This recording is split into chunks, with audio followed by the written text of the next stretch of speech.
Je suis née le 25 décembre 1925 à 4 heures de l'après-midi. C'était le jour de Noël et j'ai été baptisée le lendemain matin. On devait m'appeler Jacqueline. Et comme je suis née le jour de Noël, eh ben c'était devenu Noëlla. Maman avait une sœur aînée qui était Saint-Joseph de Cluny. C'est grâce à cette tante que j'ai eu l'idée de... J'ai aimé les sœurs. Ça, c'était la première femme de Jean-François. La guerre était finie, là. C'était en 1947. On m'a dit, vous voulez aller à Rayatea? Rayatea, j'avais jamais entendu ce mot. Je suis allée regarder dans un dictionnaire, je n'ai même pas trouvé.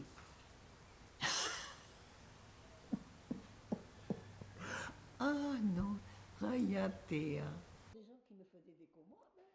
On avait des enfants même de Mangpiti, de Bora Bora, de Wainé, dans notre école, pensionnaire. J'ai jamais regretté d'avoir choisi d'être religieuse et d'avoir fait la classe.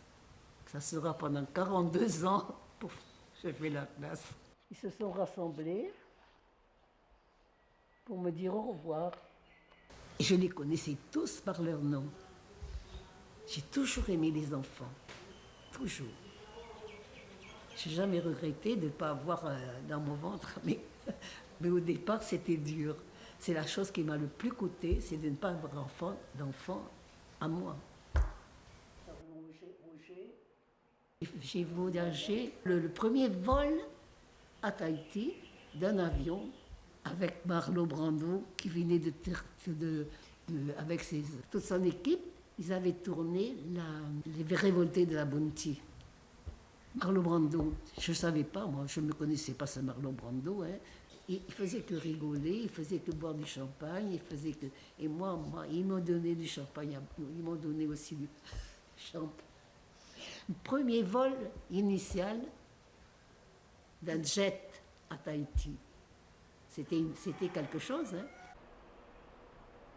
Dans ce temps-là, on avait beaucoup de sœurs qui étaient des poupas, comme on dit ici, hein, les poupas. Moi, je suis la dernière. Il n'y a plus une seule poupa dans notre communauté. Ça vous fait quoi, quand même, de savoir que vous êtes arrivé jusqu'à 100 ans? Je sais pas.